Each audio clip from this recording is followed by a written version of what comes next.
नमस्कार, आदाब, बहुत-बहुत स्वागत है आप सभी का। आप देख रहे हैं खास कार्यक्रम नज़र और नज़रिया। मैं हूँ आपके साथ बुशरा खानम फहाद। राज्यसभा हो या फिर लोकसभा हो, विपक्ष को लेकर जिस तरह से सभापति का जो रवैया है, वो हमेशा क्वेश्चन मार्क उस पर लगा रहता है और विपक्ष लगातार इसको लेकर सवाल उठाता रहा है। आपने देखा ही होगा कि अक्सर कभी माइक बंद हो जाता है, तो कभी बोलने नहीं दिया जाता है, तो कभी टीवी से यानी जो संसद टीवी है उससे हटा दिया जाता है और लगभग विपक्ष के हर नेता जो भी सरकार के खिलाफ आवाज बुलंद करता है या सवाल पूछने की हिमाकत करता है, उसके साथ यही होता हुआ नजर आता है। लेकिन आज तो अति हो गई। आपको पता है कि राज्यसभा में जगदीप धनखड़ सभापति जी लगातार रोक टोक, लगातार पक्षपातपूर्ण रवैया उनका रहा है और इसको लेकर विपक्ष अपनी आवाज उठाता रहा है। जैसे ही कोई विपक्ष का नेता अपनी बात कहने के लिए उठता है, वैसे ही आपने देखा होगा कि लगातार जगदीप धनखड़ रोकते हैं, टोकते हैं, बोलने नहीं देते हैं और हालत ये हो जाती है कि शायद जो सदस्य हैं, जो अपनी बात को जिस तरीके से कहना चाहते हैं, वो किसी और चीज में उलझकर रह जाते हैं। और आज जो कुछ हुआ वो होना नहीं चाहिए था। आज जो कुछ सभापति यानी कि जगदीप धनखड़ और जया बच्चन जो कि 5 टाइम की राज्यसभा की सांसद हैं, उनके बीच जिस तरह की नोकझोंक हुई और जो लफ्जों का आदान प्रदान हुआ, वो सबसे पहले मैं आपको सुनवाना चाहती हूँ और फिर मैं आपको ये बताऊंगी कि अब विपक्ष महाअभियोग ला सकता है सभापति के खिलाफ। बताया ये जा रहा है, अभी की खबर ये है कि मल्लिकार्जुन खड़गे के कमरे में जो विपक्ष के सांसद हैं, उनसे दस्तखत बाकायदा तौर पर कराए जा रहे हैं, क्योंकि महाअभियोग जब लाया जाता है तो 14 दिन का नोटिस दिया जाता है। ये बहुत बड़ी बात होगी कि सभापति के खिलाफ, जगदीप धनखड़ के खिलाफ महाअभियोग अगर लेकर आता है विपक्ष, तो ये बहुत बड़ी बात होगी और माफी की मांग तो विपक्ष ने कर ही दी है। लेकिन सबसे पहले मैं आपको सुनवाना चाहूंगी वो नोकझोंक जो आधार बना, जिसके बाद विपक्ष ने अब अपने बहुत कड़े तेवर इख्तियार कर लिए हैं। मैं जया अमिताभ बच्चन ये बोलना चाहती हूँ। मैं कलाकार हूँ, बॉडी लैंग्वेज समझती हूँ, एक्सप्रेशन समझती हूँ। और सर मुझे माफ करिएगा, मगर आपका टोन जो है is not acceptable. We are colleagues, sir. You may be sitting on the chair. Jaya ji. And I remember when I went to school. Jaya ji, take your seat. Jaya ji, take your seat. Take your seat. Take your seat. Take your seat. Jaya, 1 second, honorable members. Honorable members. Honorable no. बैठिए. Honorable members. बैठिए. I know how to deal with it. बैठिए. Jaya ji, you have earned a great reputation. You have earned a great reputation. You know, an actor is subject to the director. You have not seen what I see from here. Every day, I don't want to repeat. I don't want schooling. I am a person who has gone out of the way. And you say, my tone? No, sit down to you. No, don't have floor now. No, enough of it. No, enough of it. You can't have it. You may be anybody. You may be a celebrity. You have to understand the decorum. No, nothing doing, nothing. No, not at all. I will not bear it. One second. Please sit down. Please take your seat. No. Never carry an impression that only you build reputations.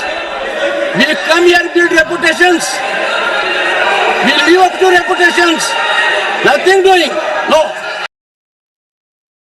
तो आपने सुन लिया, आपको लग नहीं रहा होगा कि ये राज्यसभा का सीन है। आप देखिए, ऐसा लग रहा है कि स्कूलिंग करते हुए पूरी तरीके से एक प्रिंसिपल भी शायद इस तरह का बर्ताव नहीं करेगा जिस तरह का बर्ताव मेंबर के प्रति किया जा रहा है।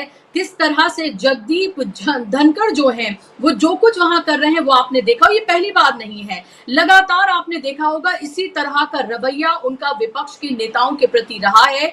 जब सत्ता में बैठे जो लोग हैं या फिर उनके जरिए चुने गए जो मेंबर्स हैं, जब वो ऐसा करते हुए या अपनी बात कहते हुए नजर आते हैं, तब कभी भी आपने जगदीप धनखड़ का रवैया इस तरह का नहीं देखा होगा।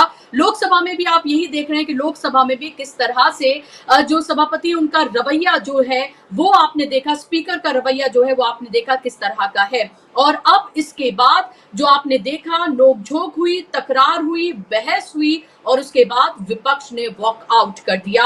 और वॉकआउट करने के बाद विपक्ष ने क्या कुछ कहा है पार्लियामेंट के बाहर, राज्यसभा के बाहर, जया बच्चन ने क्या कुछ कहा है और तमाम विपक्ष के नेता जब उनके साथ मौजूद थे, सुनिए आप कि क्यों उन्होंने माफी की मांग की है। और अब ये बात ऐसे ही आसानी से नहीं जाने वाली है। आपको ये भी समझना चाहिए कि राज्यसभा में नंबर विपक्ष के फेवर में है और सत्ता पक्ष के फेवर में नहीं है। और इसीलिए महाअभियोग जो है वो लाने का प्रस्ताव जो है वो दे सकता है विपक्ष। और बताया जा रहा है कि इसको लेकर बाकायदा तौर पर मल्लिकार्जुन खड़गे के कमरे में सिग्नेचर दस्तखत जो हैं वो करवाए जा रहे हैं। सुनिए आप जया बच्चन को। I'll tell you what happened is जो कहा जाता है चेयर से, ठीक है, वो चेयर पे बैठे हैं, अलाउड है। अगर वो चेयर से बाहर हैं तो वो भी आम एमपी की तरह हैं, वो हमारे अन्नदाता तो है नहीं। I objected to the tone used by the chair. We are not school children. We are all, and some of us are senior citizens. I was upset with the tone, and especially when LOP stood up to speak, he had switched off the mic. How can you do this? ये तो परंपरा के खिलाफ है. You have to allow the leader. Who is going to protect us? The leader of opposition. We are all together in opposition. If you are not going to allow him to speak, if he is not going to be heard in the house, then what are we doing? And on top of that, I mean, every time using words which are unparliamentary, which I don't want to say in front of all of you. You are a nuisance, बुद्धिहीन, ये सब शब्द जो है treasury bench वाले भी बोलते हैं। हाँ, ये he said you may be celebrity, I don't care. I'm not asking him to care. I'm saying I am a member of parliament. This is my fifth term. I know what I'm saying. Nobody has ever spoken the way it's being done nowadays in parliament. What is the problem? And so disrespectful to women. Yes. You are talking about promoting women. आगे आप लोग क्या करेंगे? आगे आप लोग क्या करेंगे और क्या मांग करेंगे? मैम, और आगे क्या करेंगे? What is the way forward? सुनिए, I need an apology. बस From the chair. I need an apology for saying I don't care. He has to care. He's on the chair. He has to care. और तब तक क्या रणनीति होगी ma'am? तब तक क्या करेंगे? अरे हमारे LOP जो हमको कहेंगे हम वही करेंगे. We are all together. हम इंडिपेंडेंट डिसीजन नहीं लेंगे.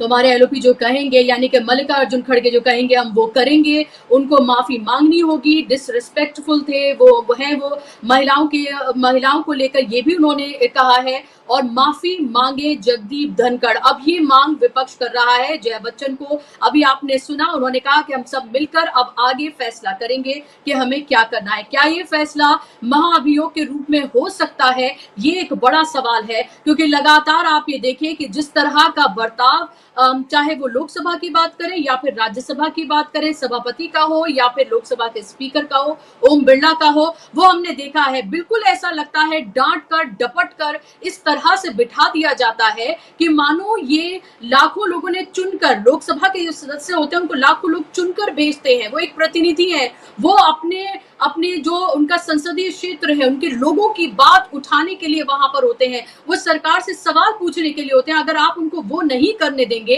तो फिर लोकसभा में उनके आने का क्या मतलब बनता है? अगर राज्यसभा में जो मेंबर्स हैं, अगर वो सवाल सरकार से नहीं पूछ सकते, सरकार की नीतियों पर सवाल नहीं उठा सकते, अपनी बात को रख नहीं सकते, तो फिर उनका उस हाउस में रहने का क्या मकसद है? लगातार जो पक्षपातपूर्ण रवैया है उसको लेकर विपक्ष अब पूरी तरीके से फ्रंट फुट पर आकर खेलना चाहता है, और यही वजह है कि अब से कुछ देर पहले कांग्रेस ने प्रेस कॉन्फ्रेंस भी की और प्रेस कॉन्फ्रेंस में सीधे तौर पर कहा कि लगातार सभापति का पक्षपातपूर्ण रवैया है। और हद तो तब हो गई जब खड़गे को लेकर, मल्लिकार्जुन खड़गे को लेकर ये कहा गया कि आप देश में अराजकता फैलाना चाहते हैं क्या?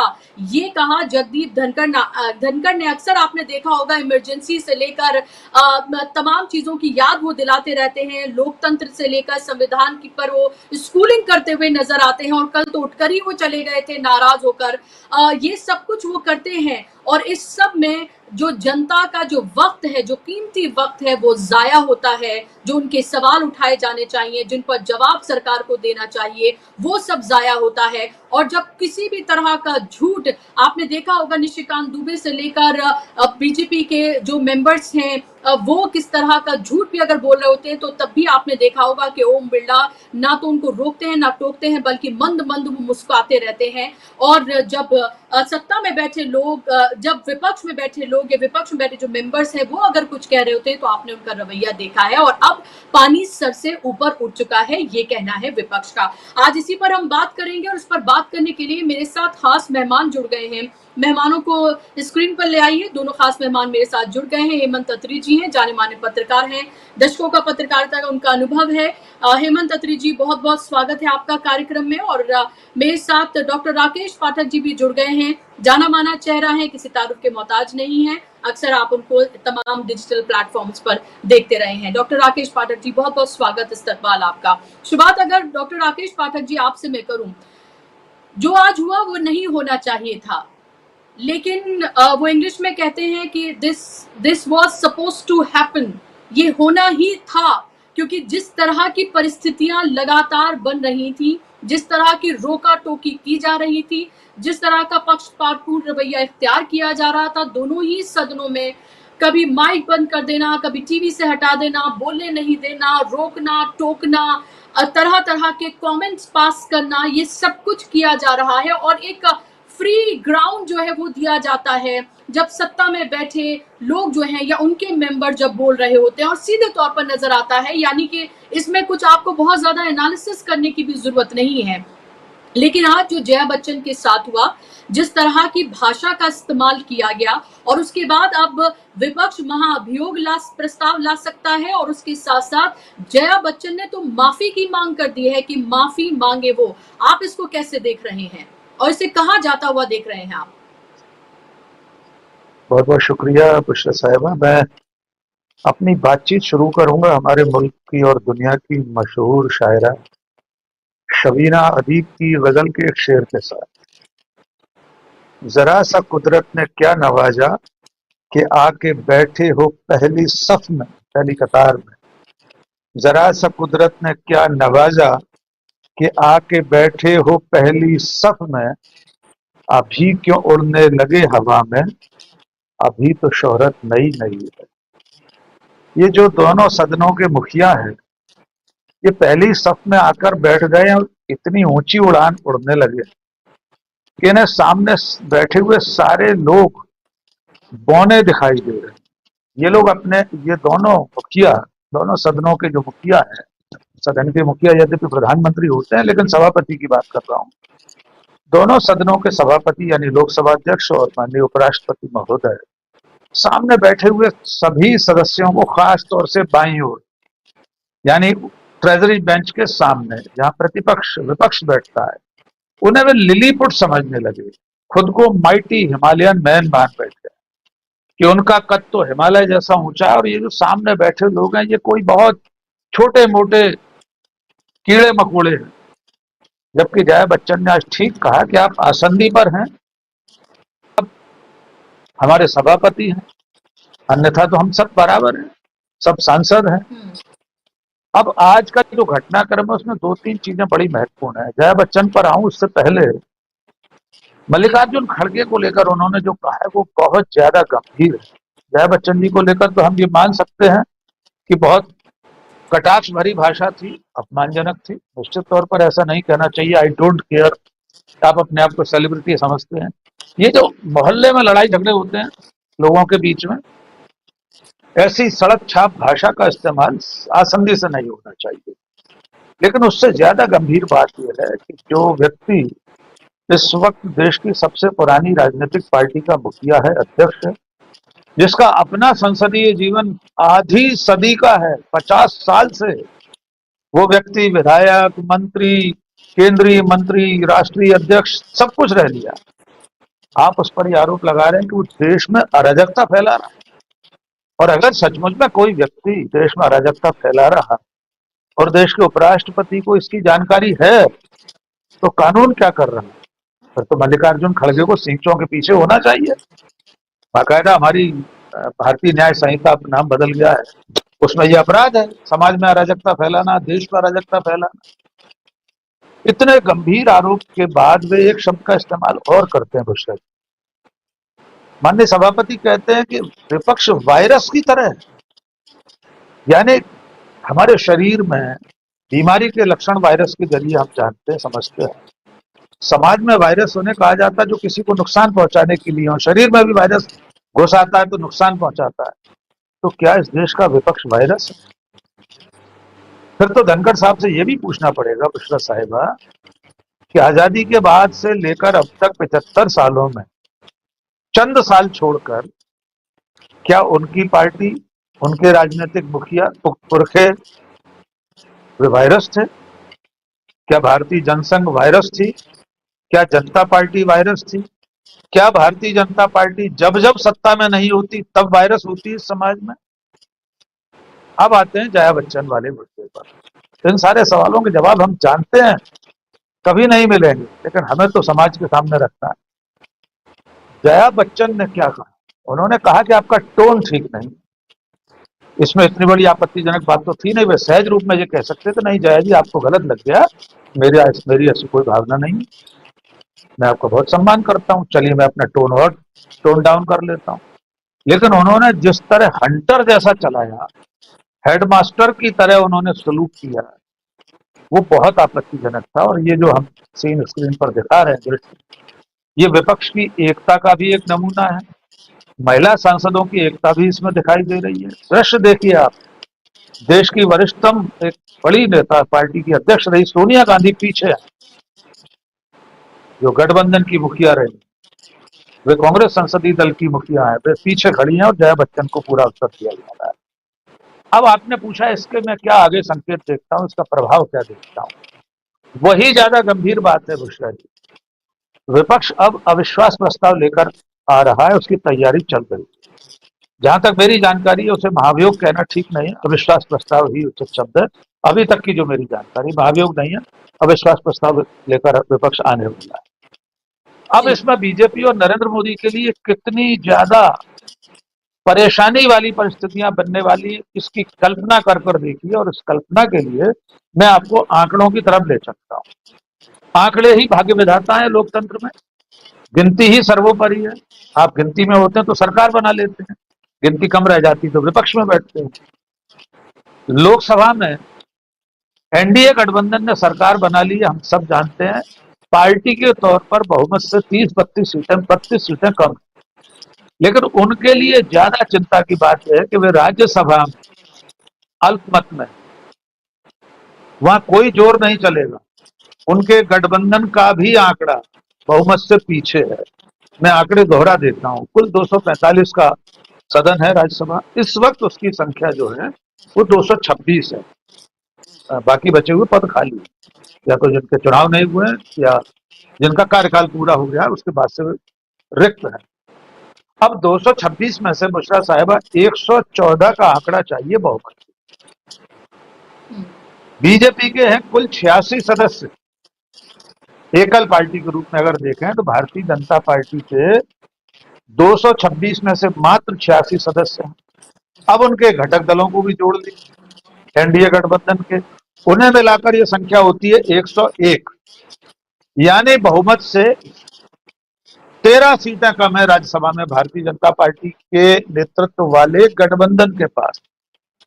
ऐसे में अगर विपक्ष या विश्वास प्रस्ताव लेकर आता है और अगर वो पारित हो जाता है तो नरेंद्र मोदी की, अमित शाह की, जेपी नड्डा की, एनडीए गठबंधन की ये नैतिक हार तो होगी ही, ये बड़ी राजनीतिक हार होगी। इससे इंडिया नाम का गठबंधन, कांग्रेस पार्टी, समाजवादी पार्टी या सारे उसके जो साथी हैं, संगी हैं, उनकी ताकत देश के सामने स्थापित हो जाएगी कि विपक्ष इतना ताकतवर है कि सदन में वोट के जरिए उपराष्ट्रपति यानी सभापति को नौकरी से निकाल सकता है, उन्हें पद से वंचित कर सकता है वोटों की गिनती के आधार पर। मैं फिर जोड़ना चाहता हूं बुशरा जी, नरेंद्र मोदी कभी नहीं चाहेंगे कि ऐसा कोई अविश्वास प्रस्ताव आए, और सरकार बनने के मात्र 2 महीने के अंदर, 8 जून को शपथ हुई है, 3 महीने अब होने जा रहे हैं, 2 ही महीने हुए, क्षमा कीजिए, जून से जुलाई, जुलाई से अगस्त। वे नहीं चाहेंगे कि 60 महीने में उन्हें इतनी करारी राजनीतिक और संवैधानिक हार, संसदीय हार सदन में बर्दाश्त करना पड़े। अभी कल हो चुकी है, वक्फ के मामले में उन्हें बैकफुट पर जाना पड़ा मुझसे, क्योंकि वे जानते थे यहां अगर किसी तरह से ध्वनि मत से, शोर शराबे से पास करा भी लेंगे तो उच्च सदन में बहुमत उनके पास नहीं है। तो मैं समझता हूं धनखड़ जी ने खुद अपने लिए जितना कष्ट पैदा किया है, उससे ज्यादा बड़ी आफत खुद नरेंद्र मोदी के सर पर उन्होंने डाल दी है। इसमें ब्रांड नरेंद्र मोदी घिर गया है कि वे अपनी साख कैसे बचाएं, और इसके लिए देखना होगा कि विपक्ष की एकता बनी रहती है। वे सदन में इस प्रस्ताव को कब लेकर आते हैं, सदन अभी कितने दिन बाकी है, और उसके बाद अगले सत्र से पहले शायद वो आएगा। अभी मुझे नहीं लगता, हेमंत सर ज्यादा बताएंगे इस बारे में, कि अभी वो प्रस्ताव आ पाएगा। प्रस्ताव भले ही प्रस्तुत कर दिया जाए पर उस पर कार्रवाई और मतदान वगैरह नहीं हो पाएगा। जी जी बिल्कुल, 14 दिन का नोटिस देना होता है और सोमवार को सत्र जो है वो खत्म हो रहा है 12 तारीख को, और महाअभियोग की ही बात है। तमाम न्यूज एजेंसीज तमाम ये बता रही है कि महाअभियोग प्रस्ताव जो है वो ला सकती है, और इसको लेकर बाकायदा तौर पर मल्लिकार्जुन खड़गे का जो कमरा है उसमें हस्ताक्षर भी जो विपक्ष के सदस्य हैं उनसे करवाए जा रहे हैं। तो बिल्कुल आर पार की लड़ाई के मूड में अब विपक्ष है, क्योंकि विपक्ष ने ये कोई पहली बार नहीं, विपक्ष पिछले 10 साल से ये झेलता आ रहा है। तब वो कमजोर था, उसके पास नंबर नहीं थे, अब विपक्ष बहुत मजबूत है, और ये पूरा का पूरा, चाहे हम विशेष सत्र की बात करें या बजट सत्र की बात करें, ये हम कह सकते हैं कि ये दोनों ही सत्र पूरी तरीके से विपक्ष के नाम रहे हैं। वरना नरेंद्र मोदी और उनकी सरकार और वो जेपीसी बना दे, और वहां पर जेपीसी का मतलब आप ये देखें कि उसमें तमाम आप विपक्ष के मेंबर्स को भी आपको शामिल करना होगा, और वो जेपीसी बना भी दी गई है, वो नाम भी सामने आ गए हैं। तो पहली हार तो कल हुई और बड़ी हार हुई, और जिसमें जो कहा जा रहा था उन दो में से जो एक बैसाखी है, उन्होंने कह दिया कि भाई आप जेपीसी बनाइए, सशर्त हम समर्थन करेंगे, अगर जेपीसी बनाते हैं तभी हम आगे इसको देखेंगे, आप भेजिए और फिर उस पर बातचीत होगी। तो साफ तौर पर ये देखने के लिए मिल रहा है कि बैकफुट पर तो पूरी तरीके से है, लेकिन क्या दोनों सभापति के जरिए फ्रंट फुट पर खेलने की कोशिश क्या नरेंद्र मोदी सरकार ये कर रही है, क्या नरेंद्र मोदी कर रहे हैं? लेकिन विपक्ष ने पूरी तरीके से मूड बना लिया। हेमंत अत्री जी, महाअभियोग अगर आता है तो फिर क्या हो सकता है? माफी मांगने की मांग जो है वो जया बच्चन कर रही हैं, यानी कि पूरी तरीके से आर पार के मूड में है, क्योंकि लगातार जिस तरह का रवैया है विपक्ष का, ये कहना कि पक्षपातपूर्ण है, आप कुर्सी पर जो बैठे हैं आप उसकी मर्यादा का मान नहीं रख रहे हैं। बुशरा जी, बहुत ही दुर्भाग्यपूर्ण है कि इस मसले पर हमें सदन के बाहर बात, बहुत ही दुर्भाग्यपूर्ण है। और कंटेम्परेरी हिस्ट्री के अंदर ऐसे अवसर नजदीक आपको याद नहीं आएंगे कि इस तरह का आचार व्यवहार कभी किया गया हो चेयर से की तरफ से अपोजिशन की तरफ। डॉक्टर साहब ने शुरुआत की शबीना अदीब के एक शेर से, तो उसी पे मैं एक लाइन 2 लाइन में भी कहना चाहूंगा। जो हालात है कि जो खानदानी रईस हैं वो मिजाज रखते हैं नरम अपना, तुम्हारा लहजा बता रहा है तुम्हारी दौलत नहीं है। ये जो कुछ चेयर की तरफ से हो रहा है अपोजिशन के प्रति, जो कंटेम्पचुअस व्यवहार है, ये बेहद दुर्भाग्यपूर्ण है। बहुत ही खराब स्थितियां हैं चेयर की तरफ से भी और मेंबर साहिबान की तरफ से भी, जिस तरीके का एक दूसरे के ऊपर व्यवहार और लांछनबाजी। और आमतौर पे अगर आप देखेंगी आसन जो होता है ना, चाहे वो लोकसभा हो चाहे राज्यसभा हो, आसन हो या आसन को धारण करने वाला हो, डॉक्टर साहब इस बात से सहमत होंगे कि उसकी एक मर्यादा होती है, उसकी एक गरिमा होती है, और सदन की एक परंपरा होती है। और वो परंपरा हमारे दोनों, चाहे वो स्पीकर की चेयर हो या चेयरमैन की चेयर हो, वो दोनों क्या चेयर है? वो सदन को स्मूथली चलाने के लिए, व्यवस्था देने के लिए, और बिना किसी भी पक्षपात के इश्यूज को सेटल करने के लिए, और आम सहमति के जरिए। इसमें कोई मतलब उस तरीके का डिक्टाट नहीं चलाया जाता जो हमने सदन कवर की इतने लंबे समय तक। वो सबको मिलजुल कर, आपने देखा होगा हर सेशन से पहले ऑल पार्टी मीटिंग होती है, स्पीकर के चेयर में, स्पीकर कभी डिनर पे बुलाते हैं। वो सारे का सारा एक माहौल रहता है भारत का जो संविधान, जो संसद का जो इतिहास रहा है। आपको ध्यान है सोमनाथ चटर्जी जब स्पीकर थे, और जो उत्तर प्रदेश के अब मुख्यमंत्री हैं योगी आदित्यनाथ जी। जी, आप कुछ ऐड करना जी चाह डॉक्टर रहे साहब हैं? बोलिए। जी जी दोनों सदन स्थगित कर दिए गए निश्चित काल की, राज्यसभा भी और लोकसभा भी। अभी अभी 5 मिनट पहले दोनों तरफ से संदेश आए। जी please carry on sir. Okay okay sorry, तो मैं कह रहा था योगी आदित्यनाथ जी सांसद थे, और वो सदन के अंदर बिलख पड़े जैसे एक बच्चा बिलखता है कि मुझे मार डालेंगे, जिस तरीके का पूरा वो सीन था। और आपको वो व्यवहार याद है, अगर आपको वो क्लिप देखेंगी तो सारा देश भावुक हो जाएगा कि सोमनाथ चटर्जी ने अभिभावक के तौर पर उनको किस तरीके से संरक्षण दिया। और दोनों ही चेयर्स का जो काम है वो ना केवल सदन का डेकोरम बनाए रखना है, सदन का स्मूथ संचालन करना है, बल्कि सदन के अंदर नियमों की अनुपालना हो। एक अभिभावक के तौर पर, और खास तौर पे संरक्षण किसको चाहिए होता है? संरक्षण विपक्ष को चाहिए होता है। और ये चेयर का एक पुनीत कर्तव्य है कि विपक्ष को एक वो संरक्षण दे। लेकिन आपने पिछले 2 महीने के अंदर बहुत, और उससे पहले भी कुछ ऐसे विवाद देखे होंगे जो इस देश में कभी सुने नहीं गए। देश में ऐसा विपक्ष का कौन सा सांसद है जिसने संसद में ये नहीं कहा, चाहे वो लोकसभा हो चाहे राज्यसभा हो, कि जब हम बोलते हैं तो हमारे माइक बंद कर दिए जाते हैं या कैमरा कहीं और होता है? क्या ये भी कोई विवाद का विषय हो सकता है? सदन का जो लाइव टेलीकास्ट है वो तो दशकों से चल रहा है, ये पहले तो कभी शिकायत नहीं हुई। ये सारी शुरुआत यहां से होती है। उसके बाद मुझे उस नेता का नाम बताइए जिसके खिलाफ इस तरह का व्यवहार, अब विपक्ष की बात कर रहा हूं, श्रीमान ओम बिरला जी और धनखड़ साहब ने ना किया हो। धनखड़ साहब ने लीडर ऑफ अपोजिशन, जो उम्र में भी बड़े, अपने मल्लिकार्जुन खड़गे साहब, उनके बारे में सदन के अंदर, चलते सदन के अंदर जयराम रमेश को क्या कहा कि आप क्यों नहीं बन जाते लीडर ऑफ अपोजिशन? क्या चेयर तय करेगी लीडर ऑफ अपोजिशन कौन होगा? आप कल्पना कर सकती हैं इस बात की? महिलाओं के साथ आप एक बात आइए, आपने कहा कि मेरा हेमंत जी आप ये नाम लीजिए, मुझे वो नाम लेना चाहिए, पे जो कुछ लिखा हुआ वो नाम लेना चाहिए। ये तो एक सामान्य सी बात है। आपको जो पसंद है, डॉक्टर साहब को जो पसंद है, वो नाम ले दूंगा। बड़े हैं तो डॉक्टर राकेश पाठक बोलूंगा, छोटे हैं तो डॉक्टर पाठक बोल दूंगा। वो एक सिस्टम है समाज का। लेकिन जिस बात को वो कह रही है कि आप ये नाम इस तरीके से ले लीजिए, उस पर भी कोई विवाद हो सकता है क्या? उस पर भी व्यवस्था देने लगे कि आप अपना नाम बदलने की एक प्रक्रिया है, वो मैंने भी लाभ उठाया था 1989 में, आप भी उठा लीजिए। मतलब समझिए आप क्या है? मतलब ये है कि खुद खबरों में रहना है कंट्रावर्सी के जरिए। खबरों में आप दूसरे तरीके से भी रह सकते हैं। खबरों में रहने के बहुत तरीके होते हैं बुशरा जी, डॉक्टर साहब सहमत होंगे। आपका व्यवहार आपको खबरों में रख सकता है, आपका बड़प्पन, आपकी व्यवस्थाएं, आपका संचालन का तरीका और आपकी सौम्यता, सरलता, ये सारी चीजें भी आपको, आज भी हम सोमनाथ चटर्जी को याद करते हैं ना, तमाम ऐसे लोग चेयर पे रहे हैं जिनको आज भी देश मिस करता है। मीरा कुमार का आपको याद होगा, किस तरीके से सबको साथ लेकर चलने की बात।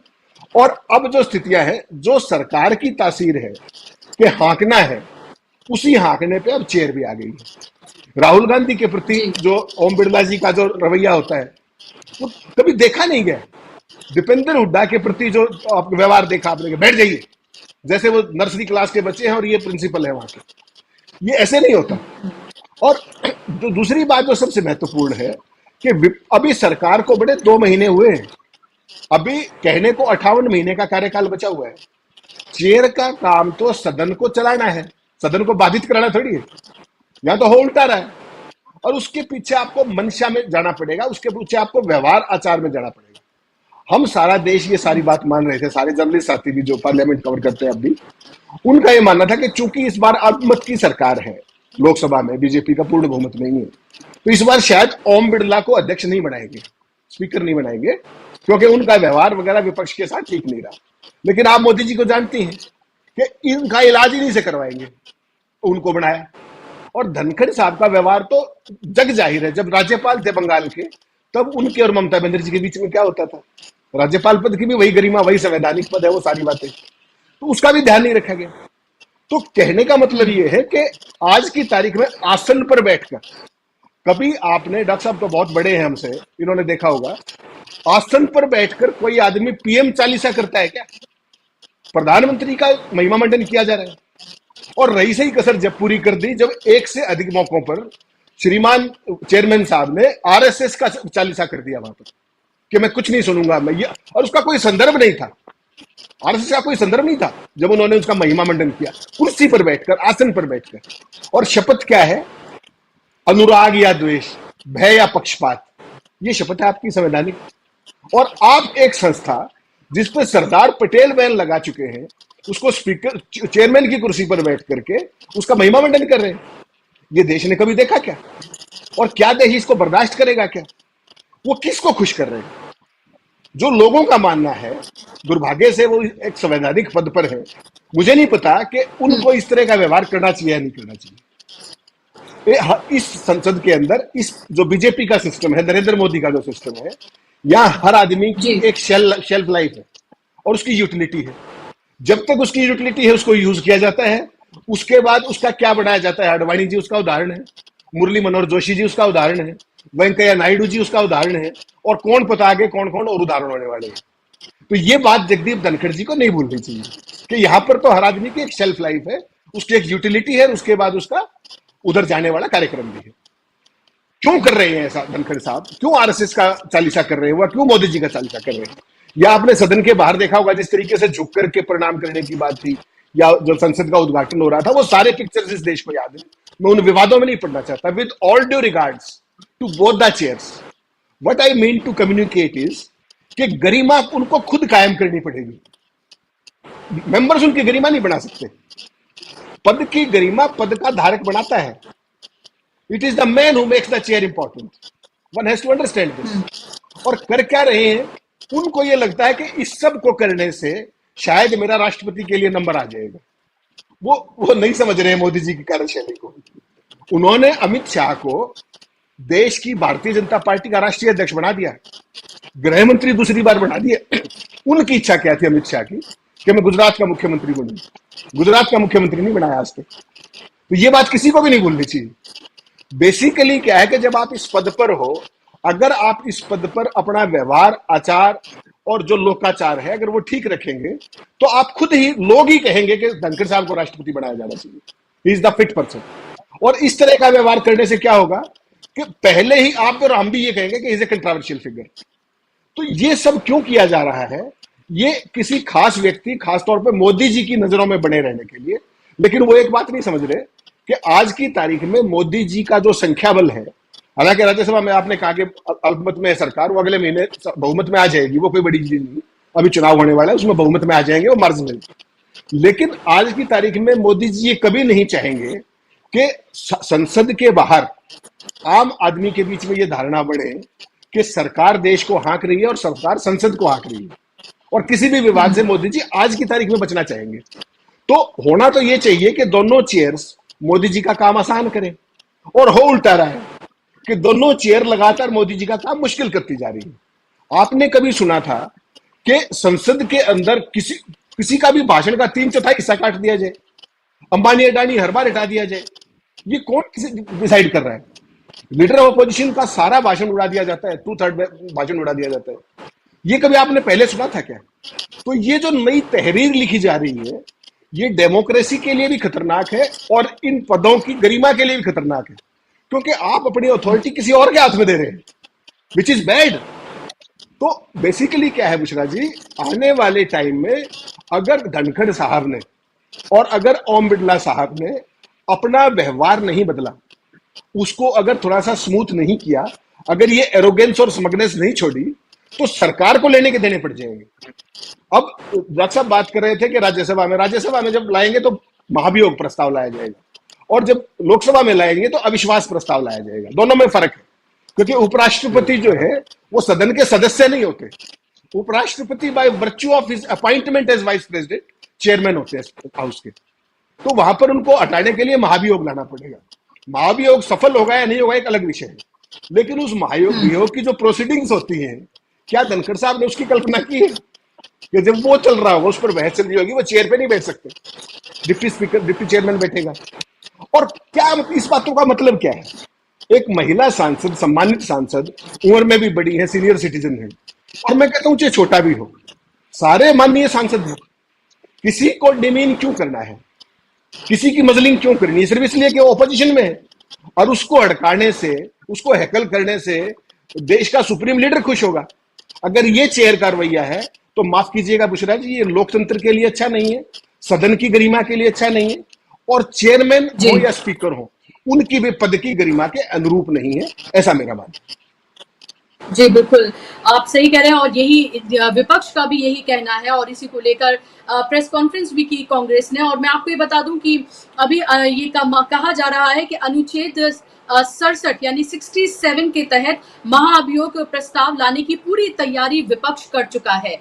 यानी कि विपक्ष पूरी तरीके से आर पार के मूड में अब नजर आ रहा है। लगातार जिस तरह का रवैया, चाहे हम ओम बिरला का देखें या फिर हम जगदीप धनखड़ का देखें, वो साफ तौर पर ये बताता है कि अति हो चुकी है। ये जिस तरह का एक्शन लेने के लिए जा रहा है विपक्ष, उससे ये बता रहा है कि अति हो गई, अब हमारे पास इसके अलावा कोई ऑप्शन नहीं बचा था। अब ऐसे में जो नंबर गेम है वो बहुत महत्वपूर्ण हो जाता है।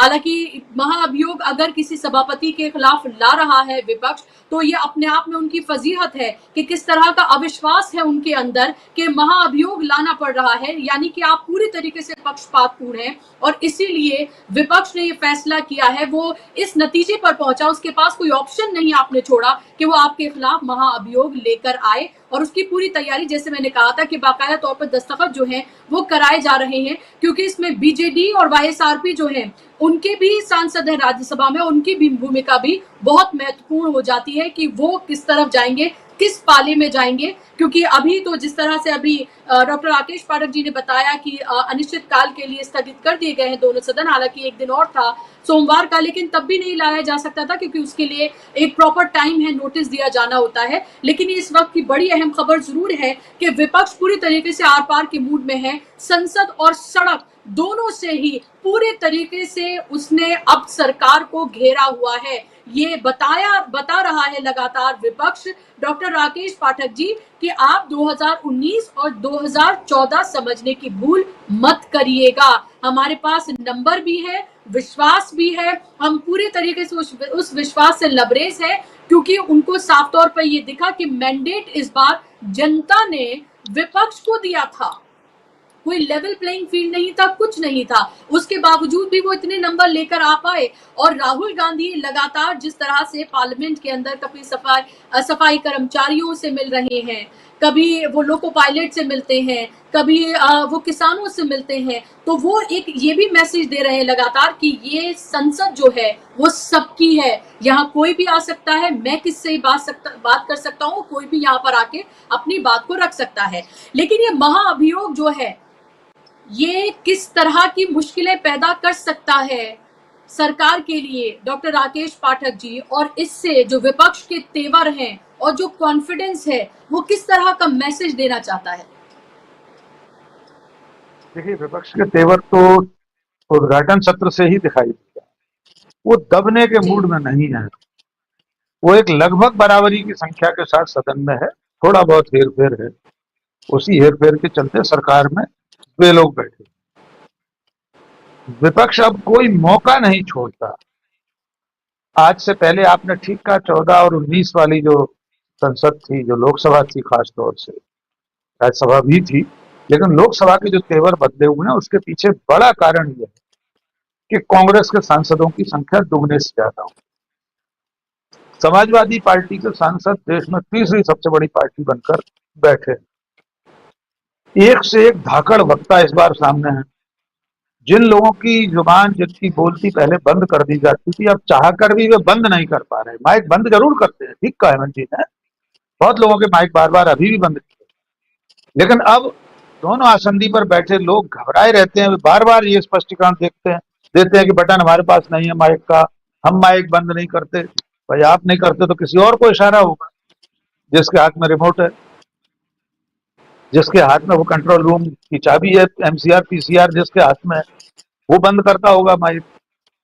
कुल मिलाकर विपक्ष पहले दिन से ये बता रहा है कि अब वो सब नहीं चलेगा जो पिछली 2 लोकसभाओं में या राज्यसभा में चलता रहा है। इस अब महाभियोग के आने से नरेंद्र मोदी के ऊपर सीधा संकट है। जो मैंने शुरू में कहा, बात सिर्फ जगदीप धनखड़ की नहीं है, ये बात नरेंद्र मोदी की है, क्योंकि जिनके नाम पर पूरी राजनीति केंद्रित रहती है, भले अब वे बचने लगे मोदी के नाम की बात करने, अब सरकार मोदी की नहीं है, अब एनडीए की सरकार कहलाती है, इसके बावजूद डेंट कैसे लगने वाला।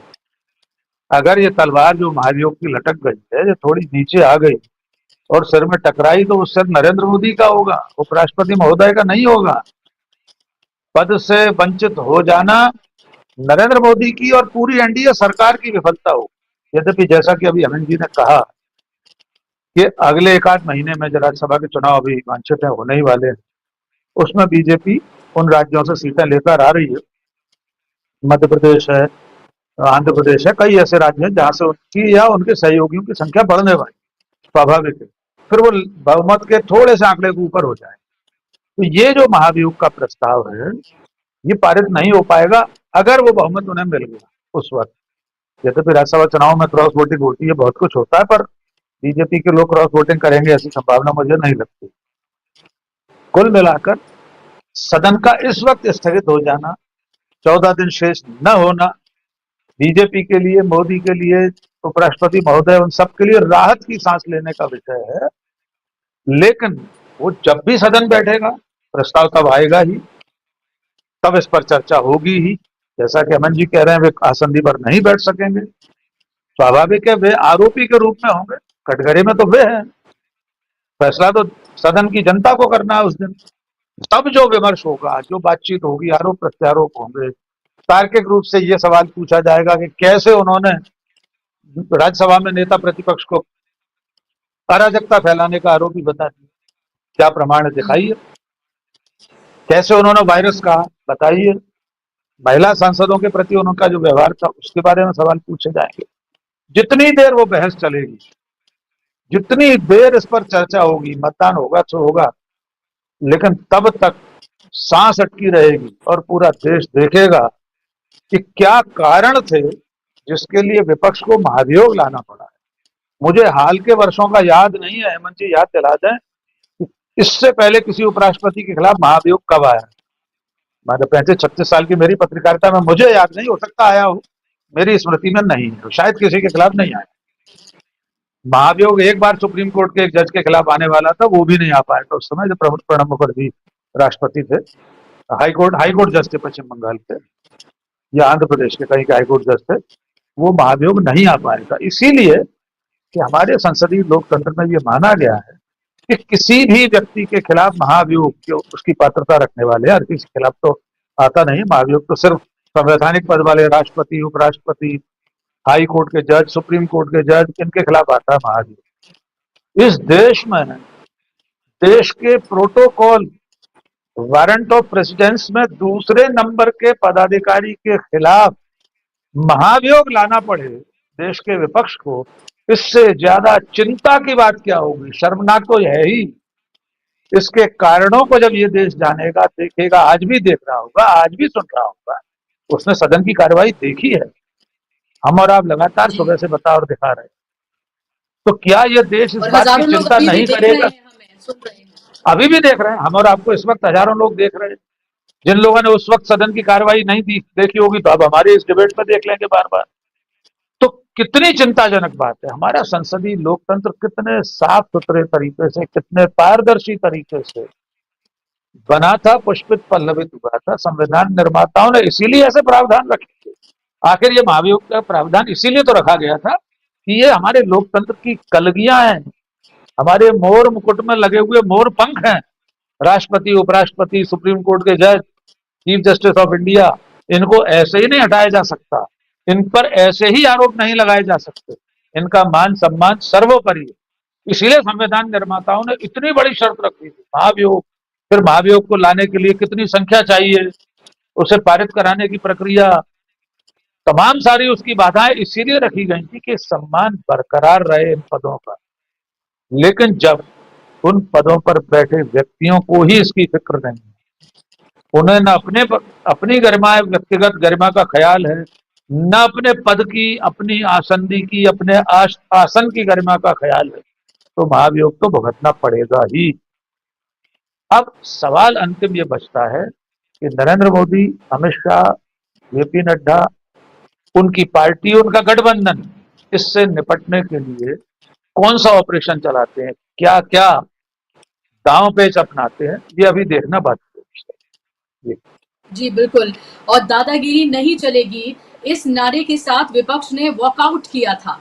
ये कहते हुए वॉकआउट किया था विपक्ष ने कि दादागिरी नहीं चलेगी। और तब जब से लोकसभा के नतीजे आए हैं, लगातार विपक्ष यही मैसेज दे रहा है नरेंद्र मोदी को, अमित शाह को, भी भारतीय जनता पार्टी को कि दादागिरी नहीं चलेगी। जो होना था वो हो चुका, लेकिन अब नहीं होगा।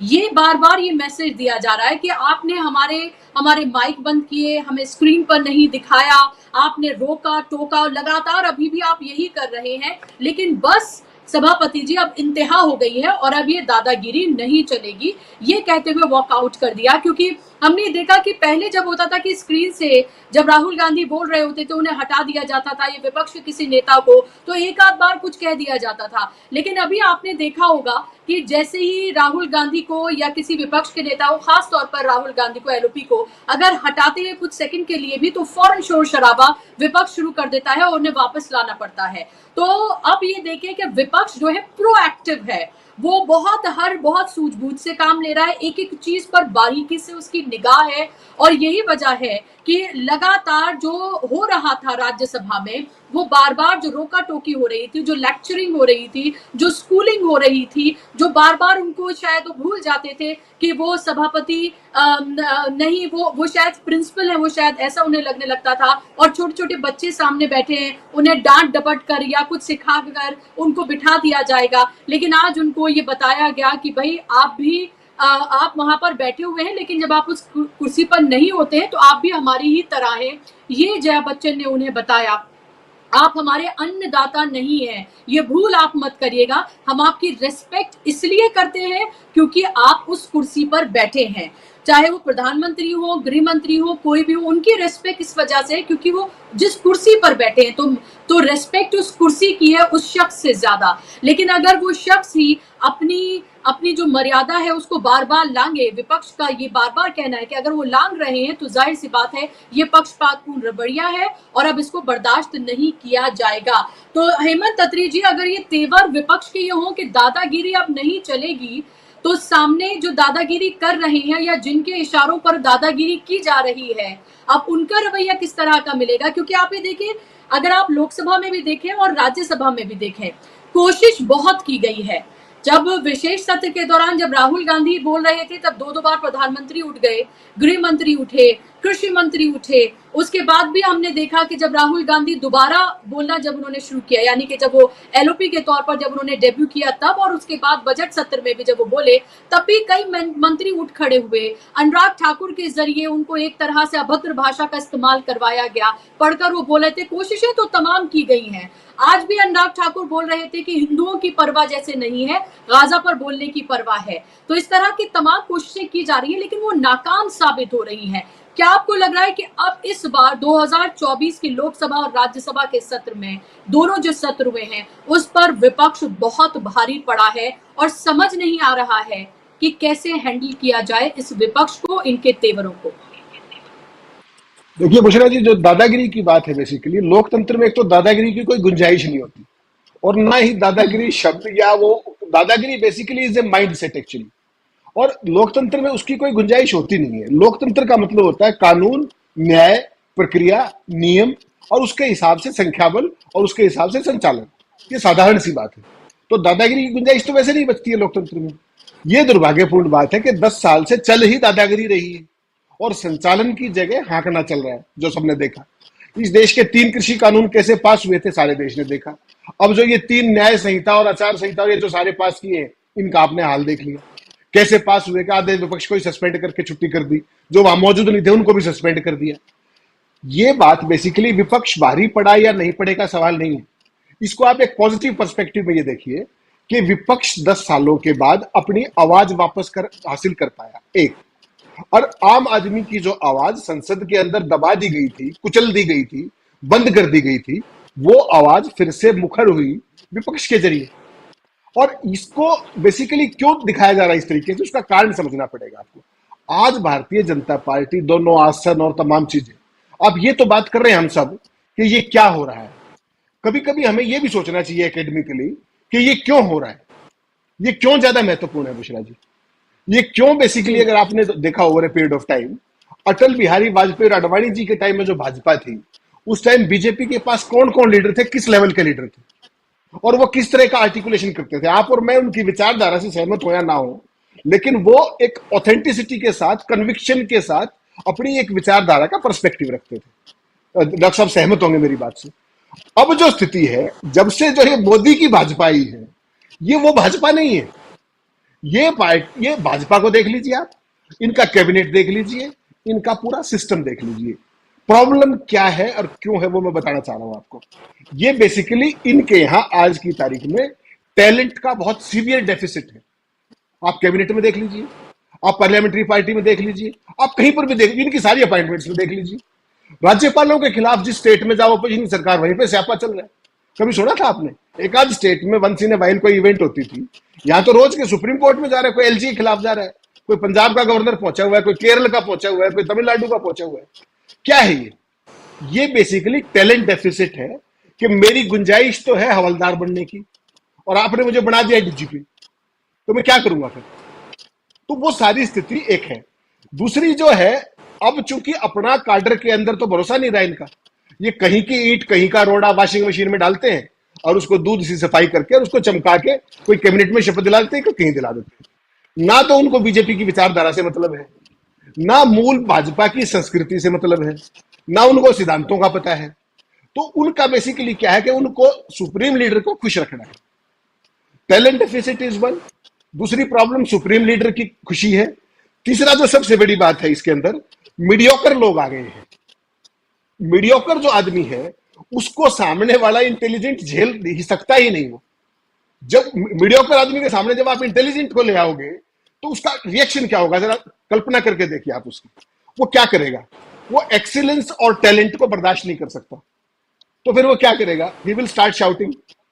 वो उस तरह के शब्द प्रयोग करेगा, वो उनको मजल करेगा, वो उनको डिमीन करेगा, और एक्सीलेंस को बर्दाश्त नहीं कर सकता, टैलेंट को बर्दाश्त नहीं कर सकता कोई भी मीडियोकर आदमी। तो आज भाजपा की त्रासदी ये है कि जो अपने जितने जो थे, जो अपने काडर से जिसको कहते हैं हम निकल के आए थे, वो सारे तो दरी बिछा रहे हैं, और जो बाहर की वॉशिंग मशीन में जिनको निरमा वगैरह में धो करके किया है, वो सारे सरकार चला रहे हैं। कुछ ब्यूरोक्रेट सरकार चला रहे हैं, जिनका सरकार के संचालन से कोई मतलब नहीं था, वो तो ब्यूरोक्रेट ही थे। कल मैं हैरान रह गया, पार्लियामेंट के अंदर स्तब्ध रह गया मैं, कि विनेश फोगाट के मामले में देश का खेल मंत्री ये कह रहा है कि हमने 70,52,000 इतने रुपए खर्च कर दिए। किसी ने पूछा आपसे? और क्या कोई एहसान कर रहे हैं आप, या आप अपने घर से लगाए हैं आपने?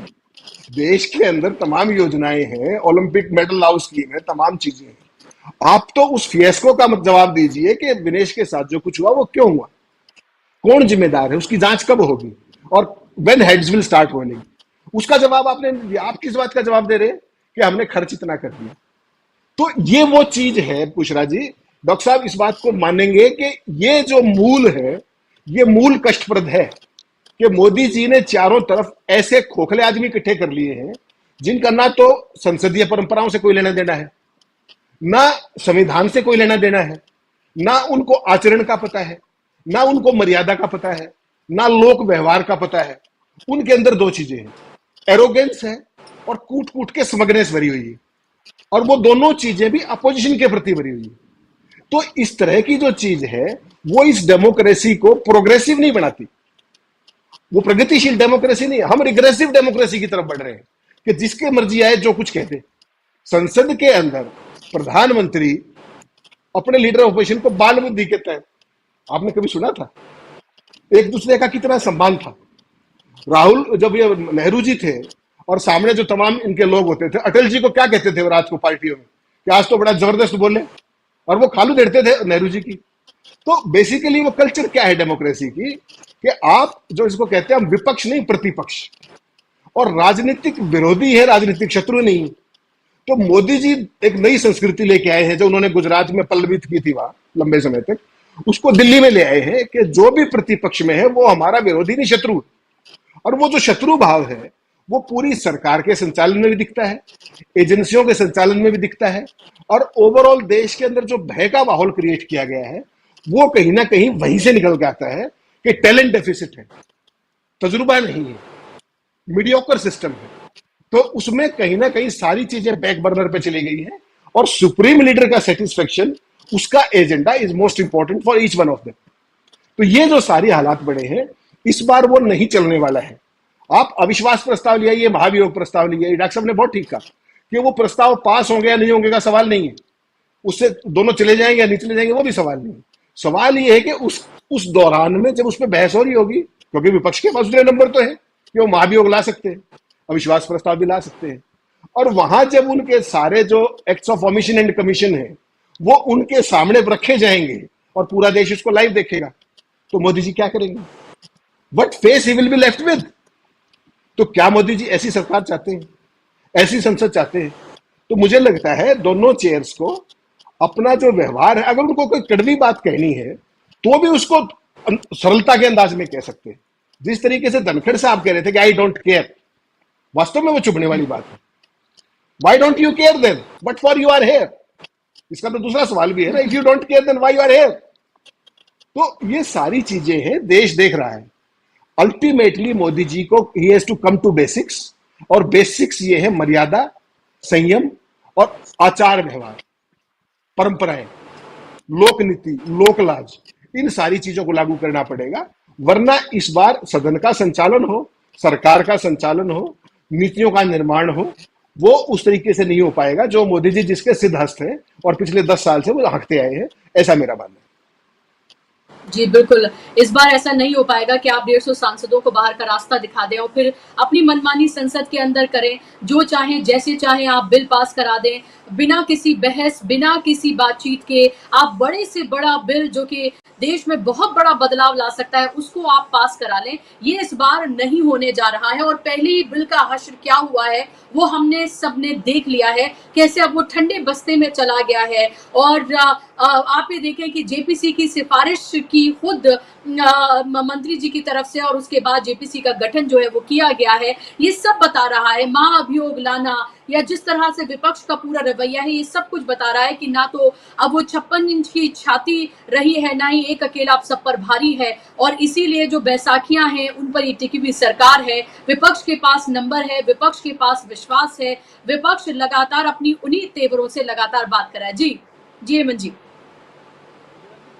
1 इंच की छाती पहले थी, ना किसी ने नापी थी, हाँ। लेकिन इस बार पता लग गया कि वो कितने इंच की है, बस इतना ही फर्क है। जो ये नए संख्या वाला आया है इसमें ये पता लग गया कि छाती का साइज क्या है। 56 इंची तब भी नहीं थी, नापी तब भी नहीं गई थी। अब हकीकत सामने आ गई है कि वास्तविकता क्या है, और वो वास्तविकता बीजेपी हजम नहीं कर पा रही है, सच्चाई है। बिल्कुल, बहुत सही आपने कहा कि पहले भी नहीं थी, किसी ने नापी नहीं थी, आप कहने को तो कुछ भी कह लीजिए, लेकिन जाहिर सी बात है वो स्थिति बिल्कुल साफ हो गई है कि कितना अकेला, कौन अकेला किस पर भारी था और क्या कुछ सामने होता हुआ नजर आ रहा है। लेकिन ये जरूर है कि इस बार लोकसभा और राज्यसभा की कार्यवाही देखना, उसकी पूरी प्रोसीडिंग को देखना हम जैसे पत्रकारों के लिए बहुत इंटरेस्टिंग है, क्योंकि उससे पहले हमने देखा कैसे एक तरफा ही सब कुछ होता था। अब लग रहा है, क्योंकि लोकतंत्र का मतलब ही ये होता है वाद विवाद सब कुछ हो और जनता के मुद्दे सर्वोपरि हो, जनता के मुद्दों को वहां पर उठाया जाए, जो विपक्ष बखूबी करता हुआ नजर आ रहा है। बहुत बहुत शुक्रिया आप दोनों मेहमानों का कार्यक्रम का हिस्सा बनने के लिए, अपना समय देने के लिए। शुक्रिया आप तमाम दर्शकों का भी कार्यक्रम का हिस्सा बनने के लिए। आज के लिए बस इतना ही। आप हमारे तमाम वीडियोस को ज्यादा से ज्यादा लोगों तक शेयर करिए ताकि विचार लोगों के पास पहुंचे, और शाम 7 बजे जुड़िए राजीव जी के साथ न्यूज पॉइंट पर। उसकी तरह मुझे दीजिए इजाजत। नमस्कार।